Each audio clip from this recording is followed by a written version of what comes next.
This message comes from Michelin. More than a tire company, Michelin is an innovation company, now taking on space, developing an airless wheel for space exploration. Motion for life. More at michelinman.com/y-michelin/innovation. Israel and Hamas have agreed to a plan to end fighting in Gaza just over 2 years after the Hamas-led attack on Israel on October 7th, 2023, and Israel's subsequent bombardment and invasion of Gaza. Since the agreement was announced, Israel's military has pulled back its forces. Hamas has released all remaining living hostages, and Israel has freed Palestinian prisoners. As we wait to see what happens next, we are bringing you episodes looking at the history of major players on both sides of the conflict. Last week, we ran our episode on the history of Hamas. If you missed that, go back and check it out for sure. This week, we're revisiting our episode on the rise of right-wing politics and Benjamin Netanyahu's political career, which we first ran in 2024.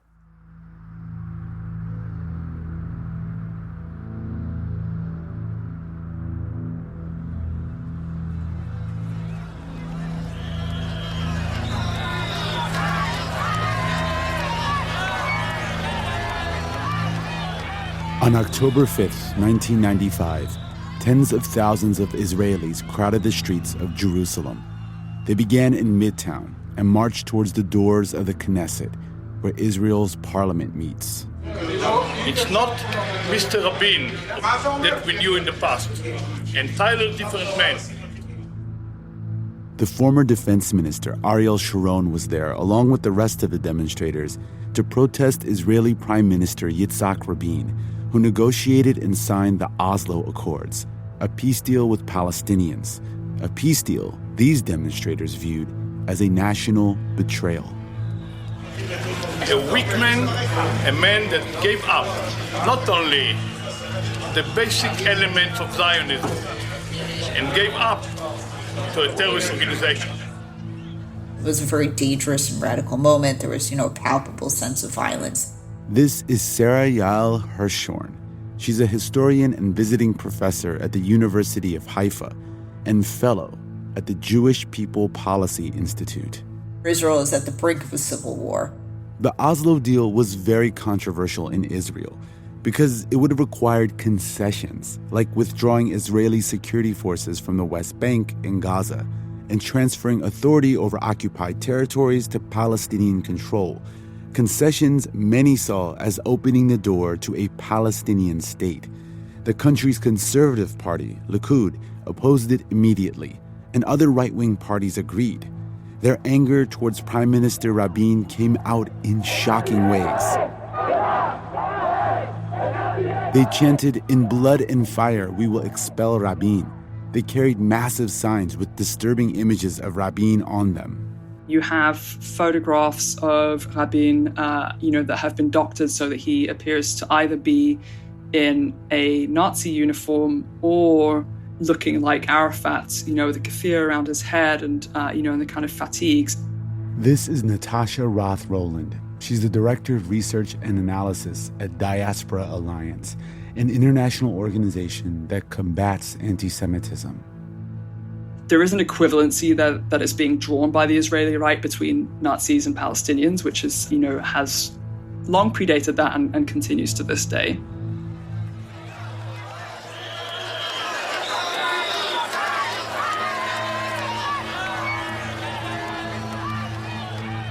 When demonstrators reached Jerusalem's Zion Square, politicians and activists spoke to them from a makeshift stage on the third-floor balcony of a hotel.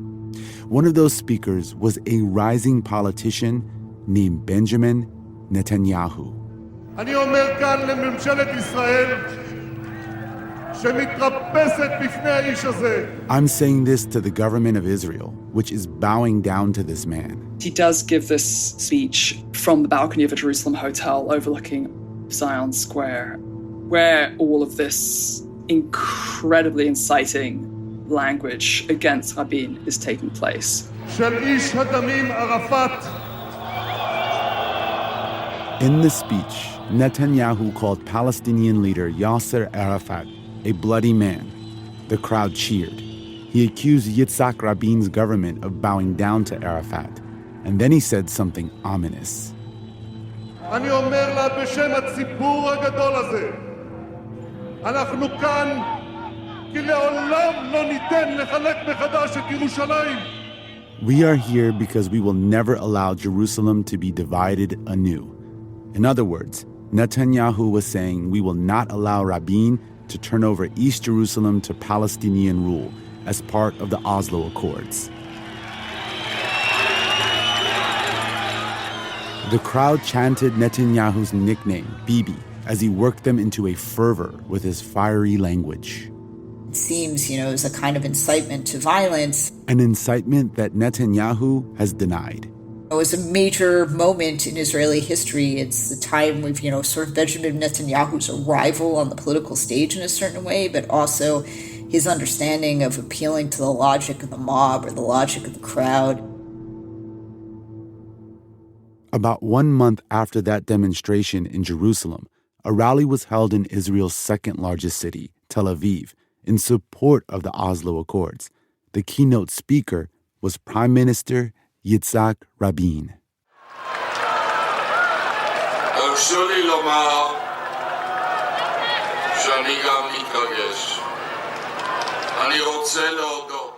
I want to thank each and every person here taking a stand against violence and for peace.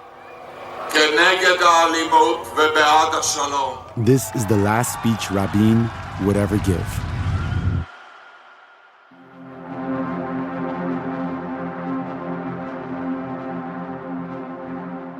Israeli Prime Minister Yitzhak Rabin has been killed. At 11:10 p.m., Rabin was shot to death as he was leaving a peace rally in Tel Aviv. he was hit by 3 bullets in his chest and his abdomen. An eyewitness to the shooting said Rabin was coming down a set of stairs when 3 shots rang out.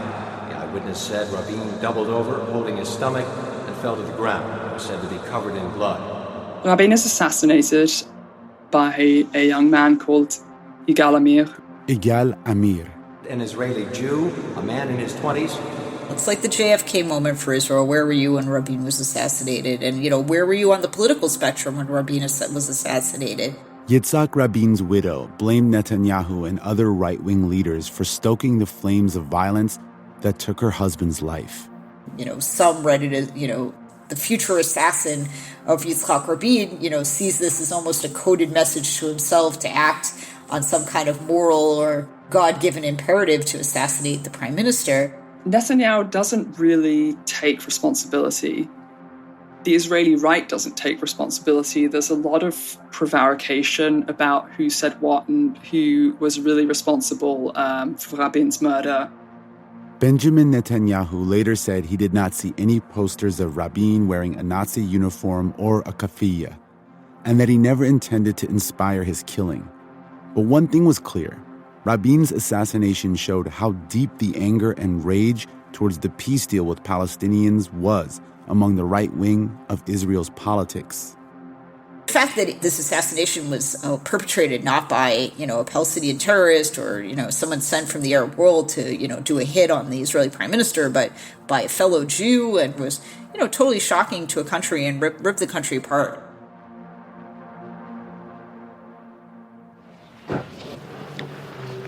I miss this brave man with whom I had signed the peace of the brave.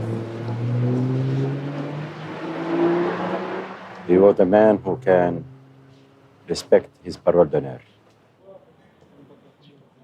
This is the voice of Yasser Arafat, the leader of the Palestine Liberation Organization, or PLO, reflecting on Yitzhak Rabin, the man who he'd signed the Oslo Accords with in 1993 and 1995, the man he accepted a Nobel Peace Prize with in 1994. Although the deal was criticized as imperfect by some on both sides, it did represent hope and a path forward, a measure of basic respect. But the right wing in Israel, who called Rabin a Nazi and a traitor, did not see it this way. They saw a peace deal as surrender. People really felt that there were possibilities in the air, that there was going to be a real peace with Israelis and Palestinians. People were legitimately, enthusiastic and hopeful. And that, it's gone. It is something that's really difficult to make people understand, but is really important, context for everything that's happened since 1995. The assassination of Yitzhak Rabin was a major turning point for a right-wing movement in Israel that had been growing for decades. A movement that uses a religious framework to define the state and its borders, and resists a two-state solution with Palestinians. For most of its early history, Israel was dominated by left-leaning secular politicians. But today, the right is in power through the government of Prime Minister Benjamin Netanyahu. Where did the right-wing movement in Israel come from? How did it start? And how did it make it to the seat of power? That's coming up. This is David Childs from Salt Lake City, and you're listening to Throughline from NPR. This message comes from Schwab. Everyone has moments when they could have done better. Same goes for where you invest. Level up and invest smarter with Schwab. Get market insights, education, and human help when you need it. Support for NPR and the following message come from HP. Ready to meet the personal AI assistant that lives right on your PC? Introducing the HP AI PC with AI Companion. Experience working with powerful AI tools at your fingertips, even when you're offline. Analyze multiple documents at once, get key takeaways from long articles, or upload a 50-page contract and ask your PC to summarize the risks. And when you need to analyze sensitive files securely, just switch to on-device mode to keep your data local, private, and secure. With HP AI PCs, you get to focus on creative, strategic work and let AI handle the rest. Because HP believes that with the right tools, work doesn't have to feel like work. Learn more at hp.com/AIPC. This message comes from Progressive Insurance. Progressive makes it easy to see if you could save when you bundle your home and auto policies. Try it at Progressive.com. Progressive Casualty Insurance Company and Affiliates. Potential savings will vary. Not available in all states. Part 1. Never Again. In 1967, after years of tension with its Arab neighbors, Israel launched a daring simultaneous preemptive strike on Syria and Egypt. Israel emerged victorious after only 6 days, and in the process gained control over Gaza and the West Bank. The 6-day war shocked the Arab world and completely changed the geopolitical reality of the Middle East for decades.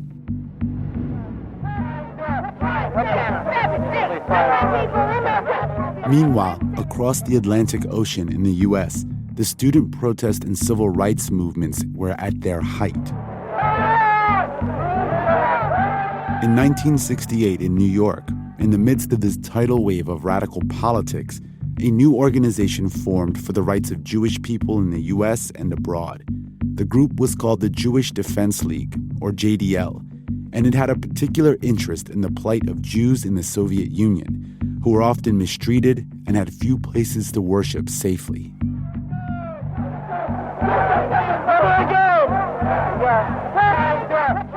The JDL popularized the phrase, "never again," referring to the Holocaust. It became their rallying cry. The idea is to kind of represent Jews as, a people that can defend themselves. This is Natasha Roth-Rowland again. And not like a people who, quote unquote, went like sheep to the slaughter in the Holocaust. The JDL's founder and leader was a 35-year-old rabbi from Brooklyn, Meir Kahane. We will do exactly what we have been doing until every Jew within the USSR who wants to go free will be free. He draws heavily from Black power and thinking about, Jewish power in the United States and how that should function. Sarah Yael Hirshhorn again. And he becomes kind of a cult figure in New York, with his own Jewish activist scene.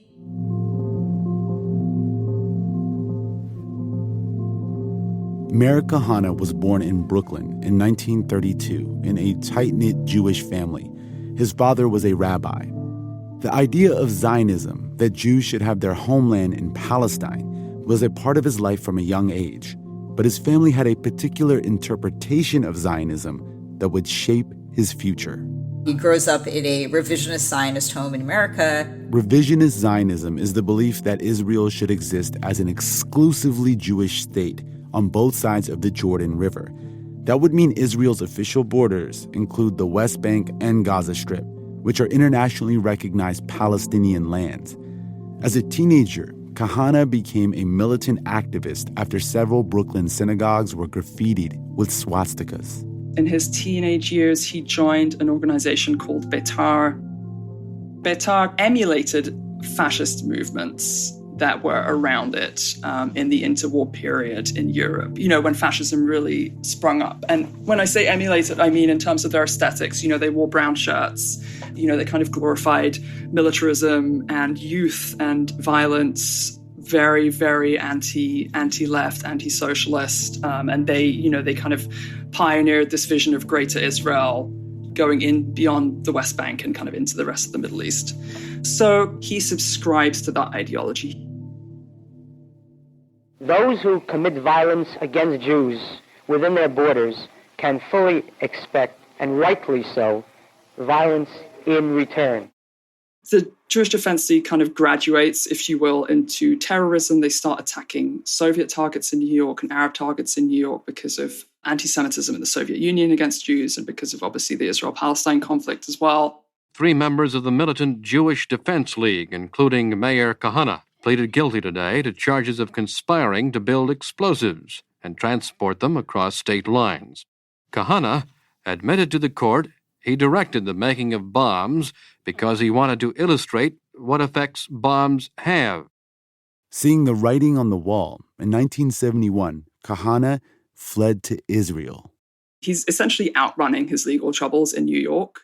It was just 4 years after the Six-Day War, a time where Israel was unofficially expanding its borders, with its citizens moving into the occupied West Bank and Gaza, building communities, towns, suburbs, settlements.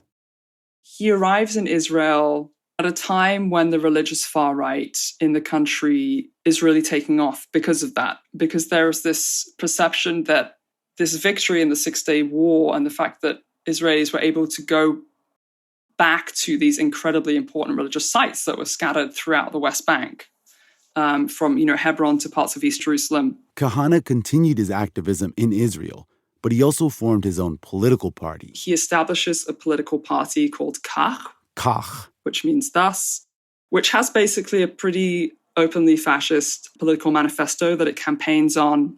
I've always said that Western democracy is incompatible with Zionism. He wants a theocracy. Basically, he wants complete segregation between Jews and Arabs from, separate beaches, separate schools. He wants to criminalize sexual and romantic relationships between Jews and Palestinians. The tragedy of Jewish girls, 4,000 Jewish women today married to Muslims. The prostitutes of Israel are overwhelmingly Jewish, and the pimps are overwhelmingly Arabs. And this is the Jewish state.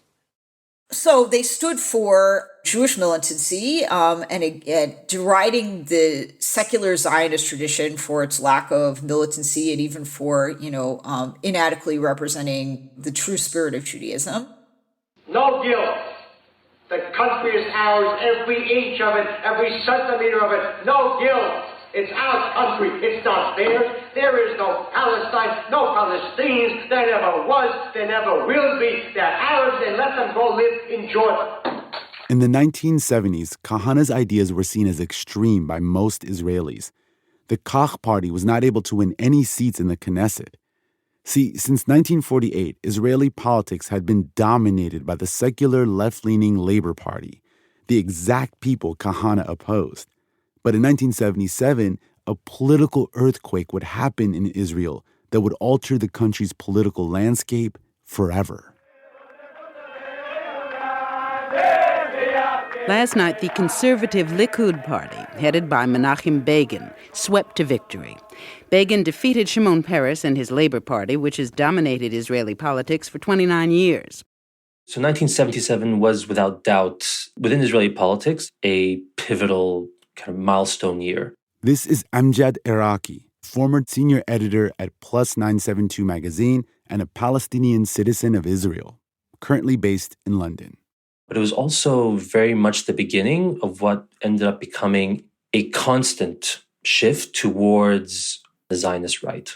What is sets the opposition apart was first Menachem Begin's legacy as the kind of heir apparent of a kind of Zionism that saw Israel in eternal war with its enemies in the region, and the necessity to take a very hawkish position towards Israel's future in the region, and certainly towards peace negotiations or towards accommodating Israel's neighbors.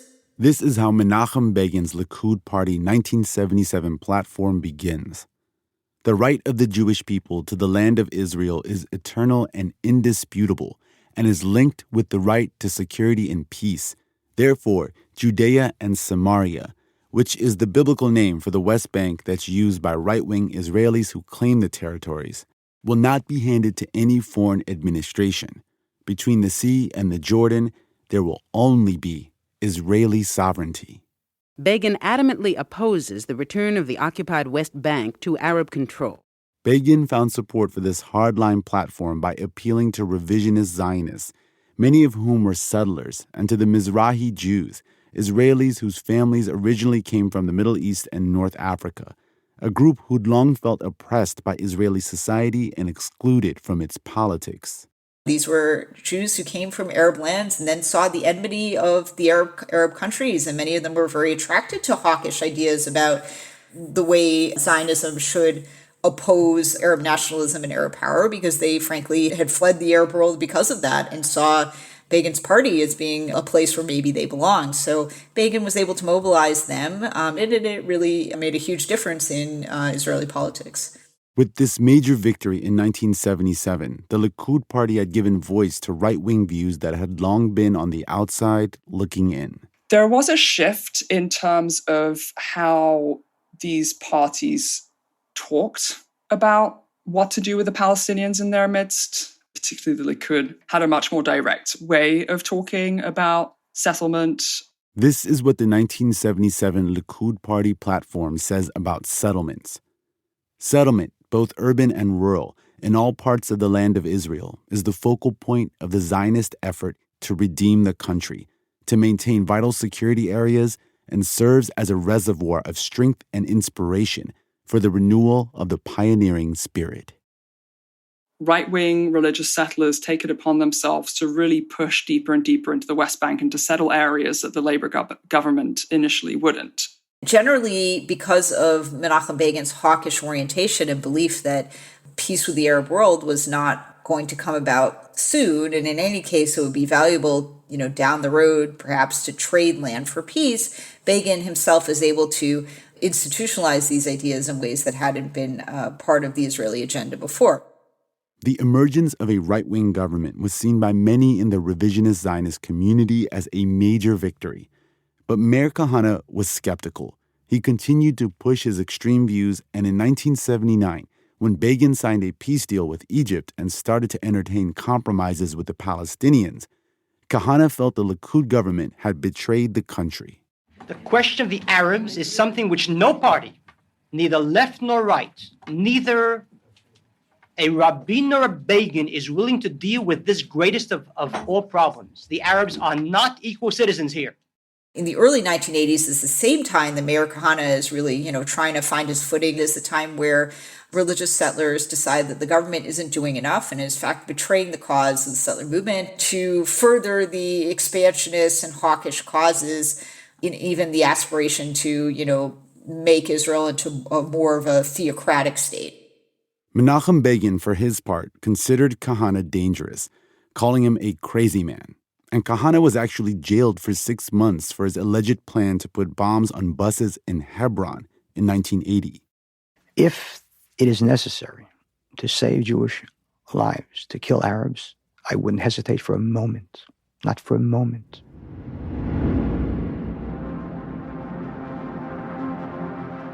Still, Kahane didn't stop.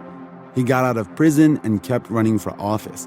And in 1984, 1 year after an aging Begin left office, Kahane finally won a seat in the Knesset, Israel's parliament, by taking a page out of Begin's own playbook. He, like Begin, turns to other disenfranchised groups, immigrants who haven't found an outlet in party politics and were looking to maybe associate with something that was a little bit more radical. And I think for American listeners, it's helpful to think about this in comparison with the Trump phenomenon. And so you have this very disaffected group that Kahana, even though he himself is not Mizrahi, he's able to tap into that sense of grievance and says to them, basically, you have a role to play in this country. The authorities have excluded you. The state looks down on you. Society looks down on you. But I'm here to tell you that you are important. You have a role to play. And in my movement, I will make sure that you get to experience that level of belonging and importance in this national religious project. Kahana transforms the Israeli political scene, bringing this Jewish militancy message and xenophobic attitude towards the Arab community and even aspirations for a Jewish theological state into Israeli party politics as kind of a one-man show in the Knesset in 1984. Kahana had finally started to gain some popular support. He was on the rise. But right in the middle of it all, his party, Kach, was banned from elections by a vote in the Knesset. The ostensible reason for this is because he was running on an anti-democratic and racist platform. But actually the parties that initiated Kach's ban on the right, including Likud, they were worried that he was going to cannibalize their share of votes. So they kind of removed him as a threat. The founder of the Jewish Defense League was assassinated in New York City last night. Mayor Kahana had just finished speaking to a Zionist group in a Midtown Manhattan hotel when he was gunned down. 2 years later, in 1990, Mayor Kahana was murdered by an Egyptian-American man. But neither his death nor the outlawing of the Kach party could stop the spread of his ideas. Kahana's ideology came to be known as Kahanism, and he'd already inspired the next generation of leaders, like a teenage activist who was in the crowd at that rally against Rabin in 1995.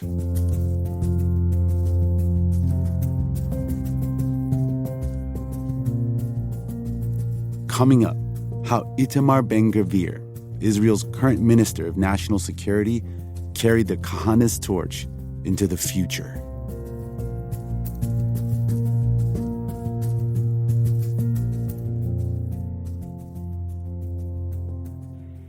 Hi, this is Adrienne Stutler calling from Morgantown, West Virginia, and you're listening to Throughline from NPR. Support for NPR and the following message come from HP. Ready to meet the personal AI assistant that lives right on your PC? Introducing the HP AI PC with AI Companion. Experience working with powerful AI tools at your fingertips, even when you're offline. Analyze multiple documents at once, get key takeaways from long articles, or upload a 50-page contract and ask your PC to summarize the risks. And when you need to analyze sensitive files securely, just switch to on-device mode to keep your data local, private, and secure. With HP AI PCs, you get to focus on creative, strategic work and let AI handle the rest. Because HP believes that with the right tools, work doesn't have to feel like work. Learn more at hp.com/AIPC.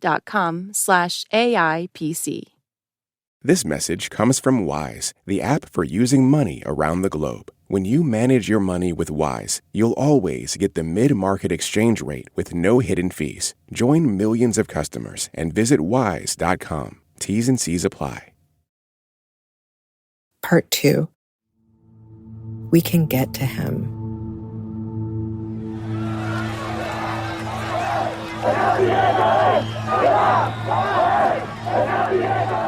אני אומר לה בשם הציבור הגדול הזה, אנחנו כאן כי לעולם לא ניתן לחלק מחדש את ירושלים.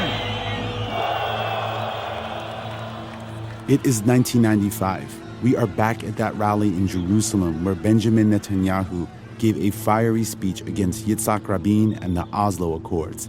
The rally that some point to as inciting the violence that led to Rabin's assassination. In the crowd was a 19-year-old man, an activist who would go on to become one of Israel's most powerful politicians. His name, Itamar Ben-Gvir. He really first came to infamy in 1995 during protests against the Oslo Accords. And during one of these protests, Israeli right-wing activists yanked the ornament off the hood of Rabin's car.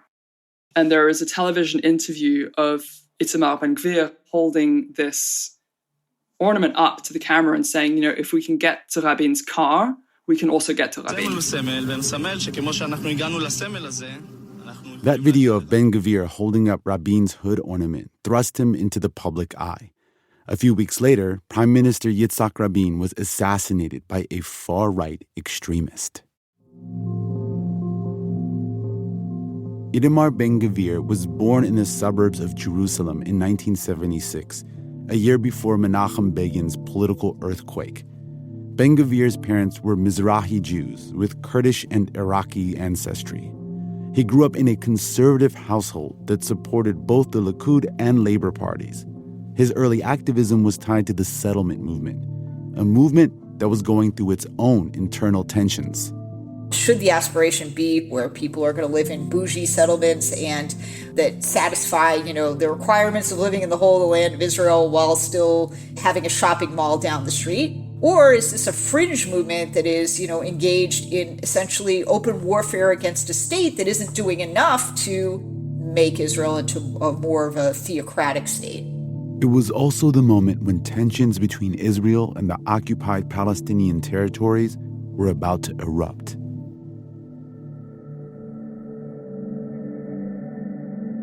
Fighting began after 4 workers from the Israeli-occupied Gaza Strip were killed when their car collided with an Israeli army truck. In December of 1987, the first Intifada, or Palestinian uprising, began. Palestinian violence seems motivated by despair. It was not just the buildup of frustration among West Bankers and Gazans at the lack of political progress or the lack of social services.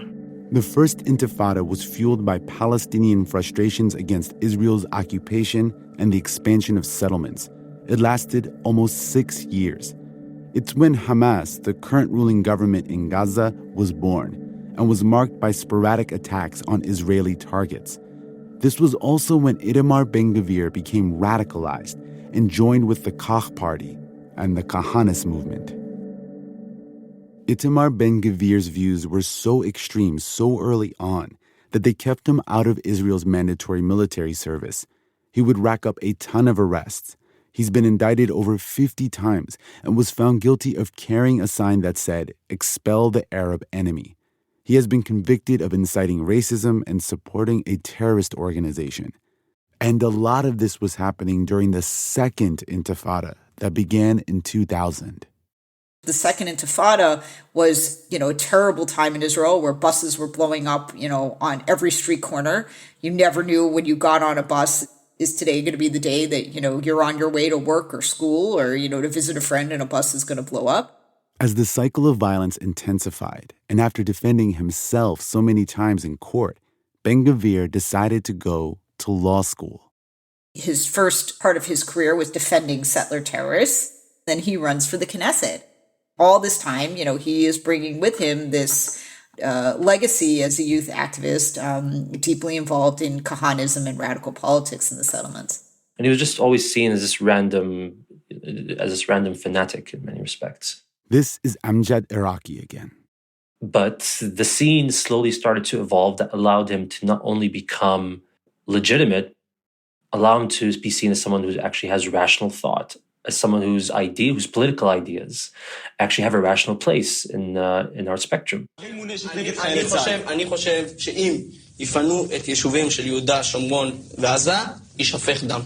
This is Ben-Gvir in a 1994 interview saying, "I think if settlements are dismantled in the West Bank and Gaza, blood will spill."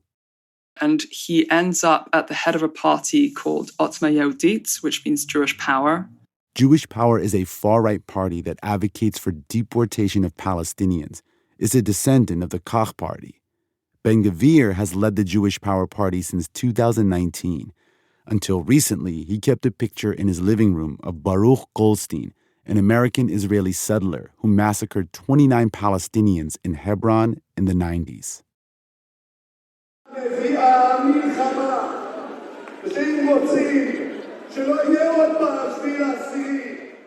Today, everyone also understands that running away brings war, that if we don't want to be there again, We have to return home and rule the territory, and indeed propose a moral, logical, and advantageous solution encouraging emigration and the death penalty for terrorists.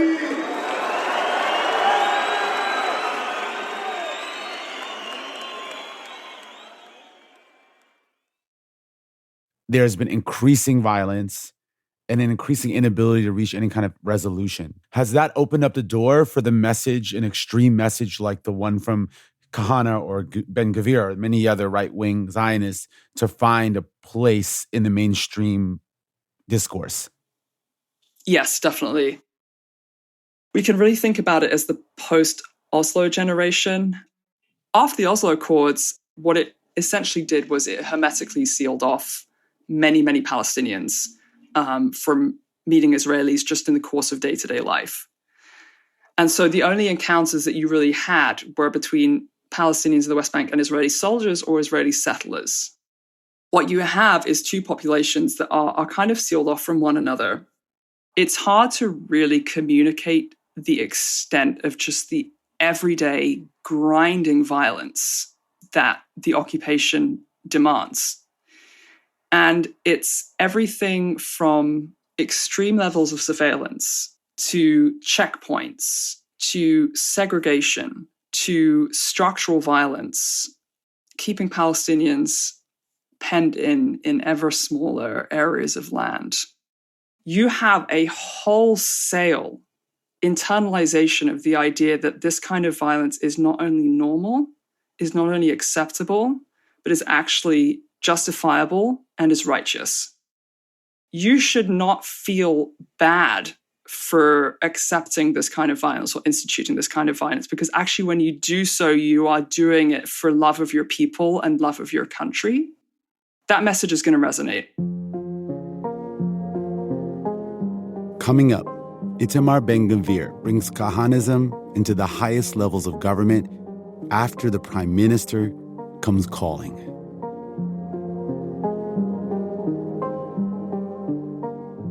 This is Margot Vandenhelder from San Francisco, California, and you're listening to Throughline from NPR.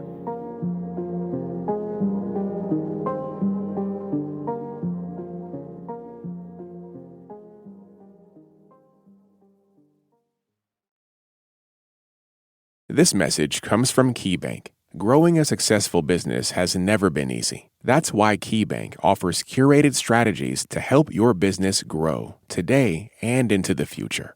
Reimagine business as usual. KeyBank opens doors. More at key.com/B2B. This message comes from Jackson. Let's face it, retirement planning can be confusing. At Jackson, we're working to make retirement clear for everyone, starting with you. Our easy-to-understand resources and user-friendly digital tools help simplify your entire experience. You can have confidence in your retirement with clarity from Jackson. Seek the clarity you deserve at jackson.com. Jackson is short for Jackson Financial Incorporated, Jackson National Life Insurance Company, Lansing, Michigan, and Jackson National Life Insurance Company of New York, Purchase, New York. This message comes from NPR sponsor HP. Break language barriers by translating languages in real time with the HP AI PC. With the right tools, work doesn't have to feel like work. More at hp.com/AI PC. Part 3. The Rise of Netanyahu.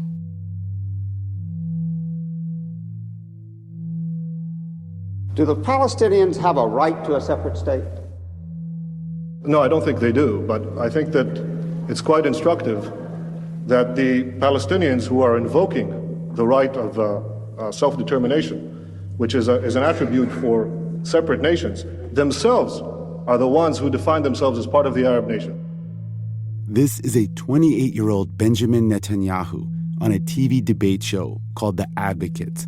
It was 1978, and back then he went by the name Ben Nitai. Mr. Nitai is a graduate of MIT. He is an Israeli, and he is a man who has written widely on this question before the House tonight. That question was, should the United States support self-determination for Palestinians in a Middle East peace settlement? Here was Netanyahu's answer. I think the United States should oppose the creation of a Palestinian state for several reasons. The first one being that it is unjust to demand the creation of a 22nd Arab state and a second Palestinian state at the expense of the only Jewish state. Even in his 20s, Netanyahu emerged as an effective spokesman for conservative Israeli politics in the U.S., including the mention of a second Palestinian state, since many right-wing Israelis argue that Jordan already exists as a Palestinian state. Netanyahu's role as a conservative spokesman may not be a surprise when you consider the world and the family he was born into. Benjamin Netanyahu had been known to Israeli politics because his father was a key figure in the revisionist Zionist movement. He was not well accepted by Israeli labor government leaders or by Israeli socialist society, and always been sort of on the margins of both an academic career and a political trajectory. Benjamin Netanyahu was born in Tel Aviv in 1949, just over a year after Israel's creation. But when he was a teenager, his family moved to Pennsylvania when his father took a job there as a professor. He had much of his education in the United States, and that's important because it gave him a particular kind of political approach that has proved very, very successful in Israel. And he also speaks very good English, which is really considered a boon in Israel, and not just for speaking to the outside world, but it's just kind of, there's like a cachet that comes with it. He returned to Israel after high school to join the military. He eventually became a special forces soldier and saw combat action in the 1973 Yom Kippur War. After the war, he returned to the U.S. and reinvents himself as kind of a political commentator and, security expert and other guises, I guess. He served several posts in the U.S. for the Israeli government, including at the Israeli embassy. They're really fine-tuned the message that he likes to deliver to the outside world about why Israeli politics is the way it is and why Israel has to treat the Palestinians the way that it does, which is that Israel is this kind of last outpost of quote-unquote Western civilization, and that it's, the last line of defense between Europe and the Middle East. Netanyahu returned to Israel with deep connections in the U.S. and a renewed sense of purpose.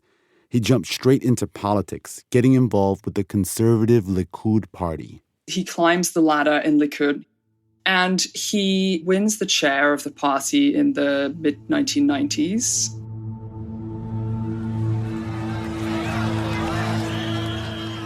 Netanyahu, who is always very savvy to the pulse of the Israeli public, really understands that the 1990s is a moment where Israel is at the brink of a civil war.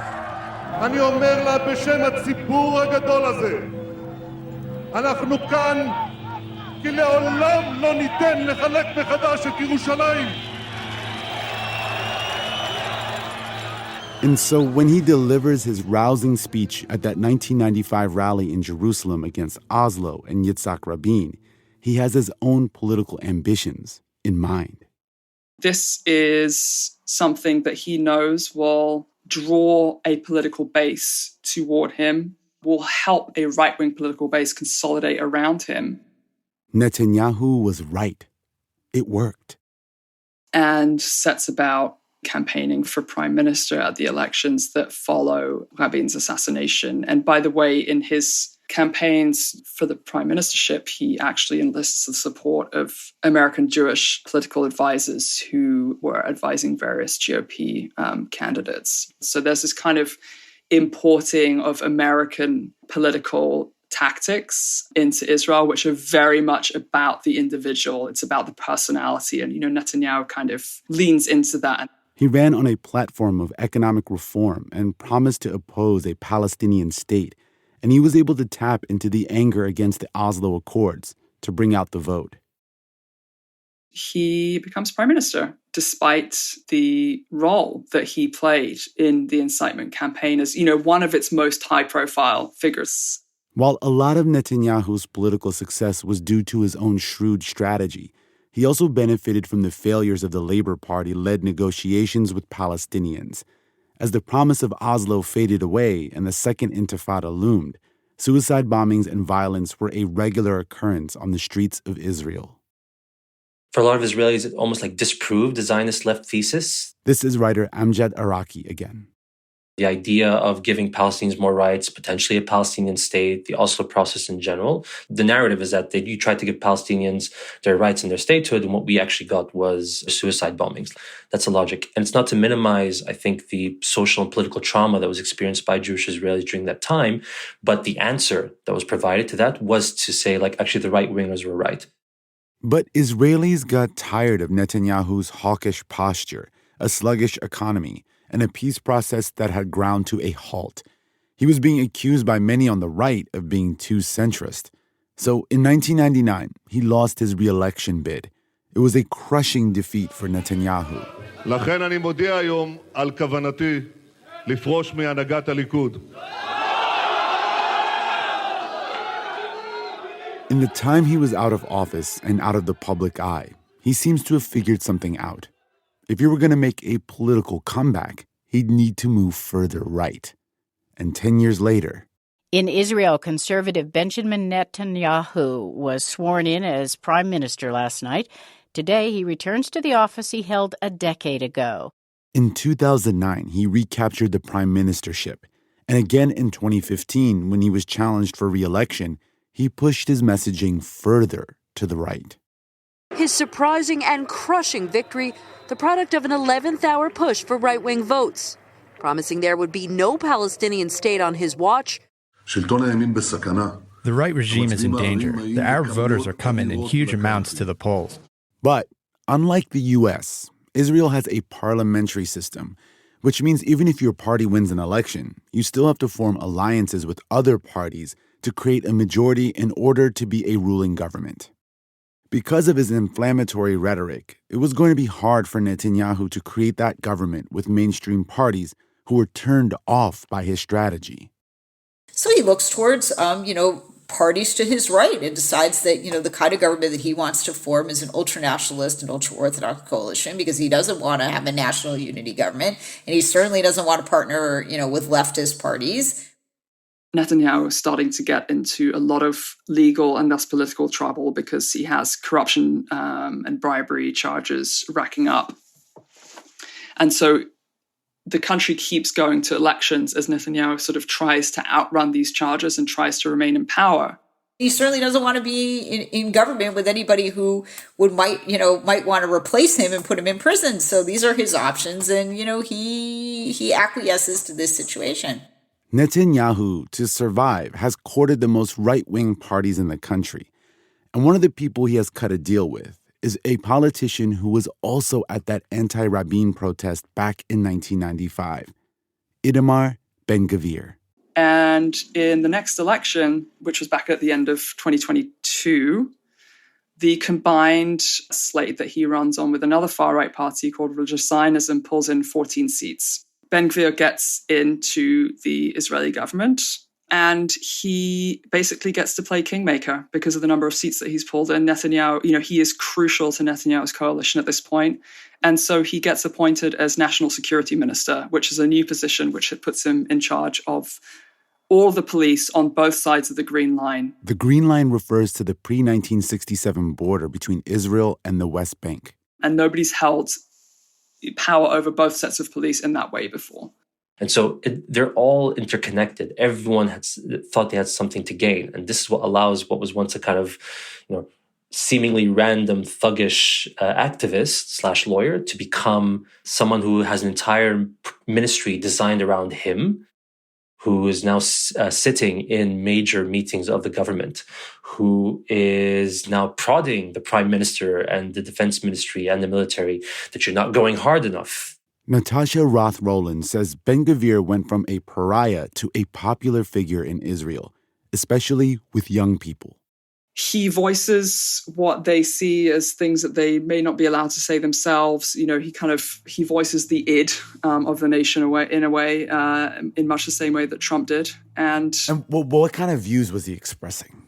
Just unabashed racism toward Palestinians. Understanding every Palestinian essentially as a terrorist. supporting the death penalty for quote-unquote terrorists, which in this case is simply a dog whistle for Palestinians, supporting mass expulsion of Palestinians, terrorizing Palestinians who are simply going about their daily lives, basically implementing Kahana's vision in any way that they are able to.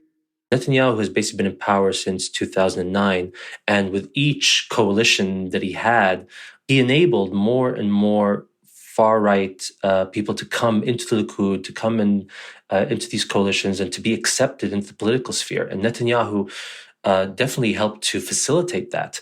Amjad Iraqi says that Netanyahu's prime ministership, the longest in the country's history, by the way, his attempts to survive politically haven't just had an impact on the Knesset, but also on Israeli public opinion. Bibi's tenure was really a lesson for Israelis that actually don't have to play, that if you kind of just keep pushing the envelope, you'll find that there are actually no consequences. So why wouldn't you just keep going more right-wing? Why wouldn't you keep saying more racist and explicit things? They're so unafraid to say things that 3 decades ago, they would have had to think many times before they could say so. But Netanyahu and his Likud coalition overplayed their political hand in 2023 when they proposed a law that would eliminate the oversight power of the Israeli Supreme Court.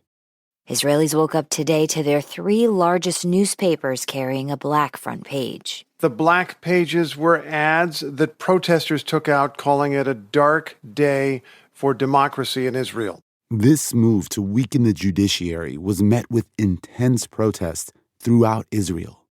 Until now, the Supreme Court in Israel has had the right to reject some government actions it did not consider reasonable. So what happens now that the Knesset stripped that power away? People of all ages are protesting in Israel. Doctors and lawyers are among those objecting to the parliament removing a check on its power. I think if you actually ask the average Israeli on the street, like, what are the 3 major, platforms of the, of the judicial reform plan? Most people weren't necessarily interested in the, technical details of what, was going to happen with basic laws or overrides and all these kinds of things. But they did see this as being my values against your values, secular versus religious, interest in some kind of future negotiation of the Palestinians versus hardline, or even violence towards, Palestinian civilian communities. Do you want peace or do you want Itamar Ben-Gvir? It often, sort of got framed along those terms. Although Israel's right wing had won the day politically, there were still many Israelis who were deeply uncomfortable with the direction the country was going. Enough to fill the streets with protests.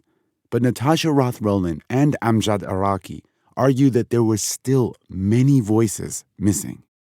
The most telling thing about them was that they were not protests that involved Palestinians.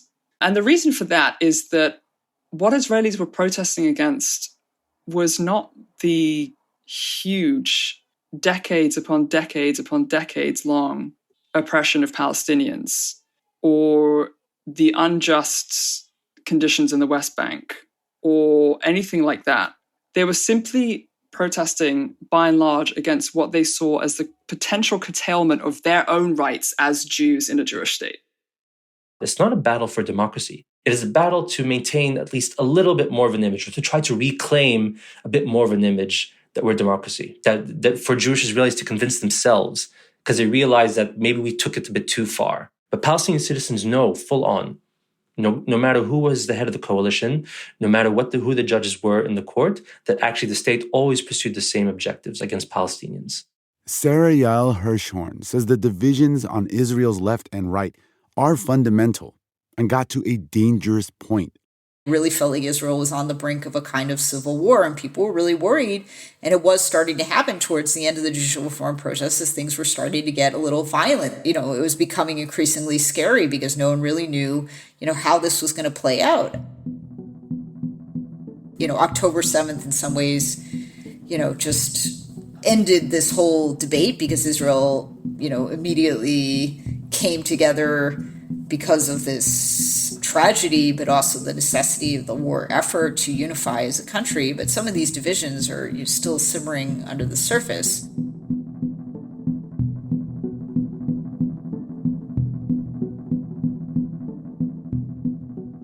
And that's it for this week's show. I'm Rand Abdel Fattah. I'm Ramteen Arablouei, and you've been listening to Throughline from NPR.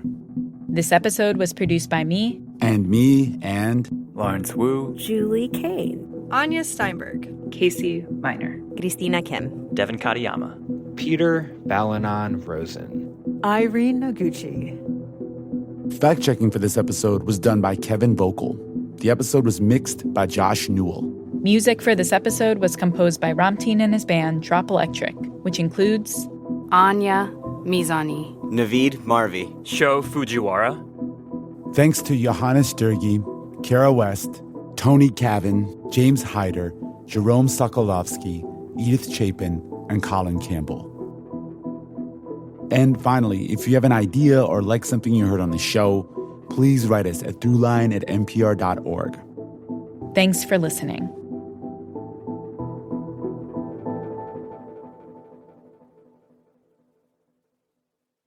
Support for NPR and the following message come from IXL Learning. IXL Learning uses advanced algorithms to give the right help to each kid, no matter the age or personality. Get an exclusive 20% off IXL membership when you sign up today at IXL.com/NPR.